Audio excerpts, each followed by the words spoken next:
P D M की government है, क्या ये इत्तेफाक करती है कि वो बाकी दोनों सूबों से भी अपनी गवर्नमेंट्स गिरा दे और इलेक्शन करा लें? कोई ऐसी बात हुई है आपकी? देखिए, ये तो आइन का तकाजा है कि इलेक्शन होगा तो निगरान हुकूमतें तो कायम होंगी। ऐसा तो नहीं हो सकता कि यहाँ पीडीएम की हुकूमत भी हो, उधर पीपल पार्टी की हुकूमत हो और जनरल इलेक्शन भी हो। जब भी इलेक्शन हो, इसलिए हम चाहते हैं कि कंसेंसस डेवलप हो और मरकज में भी और चारों सूबों में हुकूमत साजी के लिए इलेक्शन का इनेकाद हो। ये तो नहीं होगा ना कि शहबाज शरीफ साहब वज़ीर आज़म भी रहेंगे और वो अपने पार्टी के लिए कैंपेन भी करेंगे, इलेक्शन में भी हिस्सा लेंगे। तो इसीलिए तो पीडीएम कह रही है, इसलिए तो राना सनाउल्लाह साहब कह रहे हैं कि अक्टूबर का वेट कर लें ताकि आप लोगों को भी शिकवा शिकायत ना हो। वैसे तो आईनी तकाजे 90 दिन में कराने के भी थे सिराजुल हक साहब, लेकिन वो भी नहीं हुआ। अब कैसे छोड़ देंगे वो अपनी हुकूमत? उन्होंने तो नहीं कहा था कि पंजाब और केपी की गवर्नमेंट तोड़ दें। इमरान खान साहब को ये मशवरा उन्होंने तो नहीं दिया था? देखिए, मैं जो आपसे बात कर रहा हूं ना कि इस वक्त एक मसला तो दरपेश है, तभी तो रोज पार्लियामेंट का इजलास होता है, फिर जॉइंट सेशन होता है, रोज कैबिनेट का इजलास होता है, उसके मुकाबले में फिर अदालतों के इजलासात होते हैं। कभी लोग उस तरफ देखते हैं, कभी लोग इस तरफ देखते हैं। तो इसमें मुल्क का क्या बन रहा है, मुल्क किस तरफ जा रहा है, देखना तो यही है। बिल्कुल, तो बहुत इन ज्यादा मसाइल से निकलने का रास्ता क्या है? हालात बड़े खराब हैं। मैं सिस्टर बात करूं, इस वक्त एक जंग बरपा है। अब खैबर पख्तूनख्वा में देख ले, एक पूरे बेल्ट में, खुद खैबर पख्तूनख्वा की गवर्नर ने कहा है कि यहां तो मुतवादी हुकूमतें कायम हो गई हैं। बहुत सारे इलाकों में लोग बत्ता देने पर मजबूर है। सैकड़ों लोग गुज़श्ता कम अरसे में मारे गए, उसमें सिविलियन भी शामिल है और गैर सिविलियन भी शामिल है। हम टेररिज्म पर भी बात करेंगे, लेकिन मुझे बताएं कि आपने केपी का जिक्र किया है, खैबर पख्तूनख्वा का, वहां पर तो इलेक्शन की कोई बात ही नहीं हो रही है। ये सारा मसला पंजाब के साथ ही है।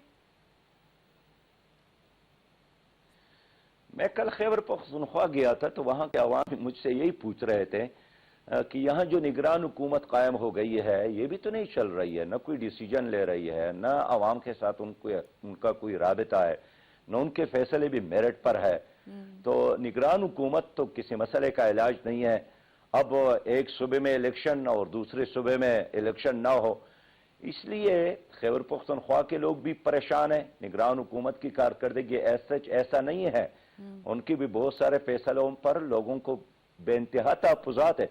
निगरान हुकूमत का एक ही काम है और वो इलेक्शन के लिए तैयारी। अब आप देखें कि निगरान हुकूमत इलेक्शन के अलावा बाकी तमाम फैसले कर रहे हैं। मुझे बरतानिया के एक दोस्त ने तस्वीर भी भेजी और वो ताना कि ये तस्वीर एक बरतानवी शहरे ने उठाकर, जो इंडियन था, हमारे पाकिस्तानी को दी कि देखे आपके हजार खवातीन ये कतारों में खड़ी हैं, दिक्के कार नहीं है, लाठी चार्ज हो रहा है, मर गई है बगदड़ में आटे के लिए।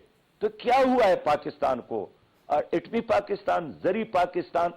तो एक तरफ ये सिचुएशन है और दूसरे तरफ आप देखते हैं हमारी अदालतों में और ईवानों में जो झगड़े और जो मौज़ूआत है वो तो अवाम के नहीं है। इसलिए मैं चाहता हूं कि गरीब आदमी के मसले की तरफ तवज्जो हो जाए। फवाद चौधरी साहब कहते हैं कि 90 दिन के बाद अबूरी हुकूमतें आईनी तौर पर खत्म हो जाती हैं, ये गैर आईनी जो है निगरान सेटअप लगा हुआ है। आप इत्तेफाक करते हैं कि ये गैर आईनी है?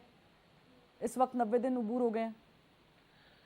देखिए, फवाद चौधरी साहब वकील है और कानून को जानता है, उसकी अपनी राय है, वो अपनी जगह पर कदर और अहमियत का हामिल है। लेकिन मैं समझता हूं कि एक रियलिटी के तौर पर तो अब मरकज में पीडीएम की हुकूमतें हैं और सूबों में निगरान हुकूमतें हैं, वो भी पीडीएम की हुकूमत के ज़ेरे असर है।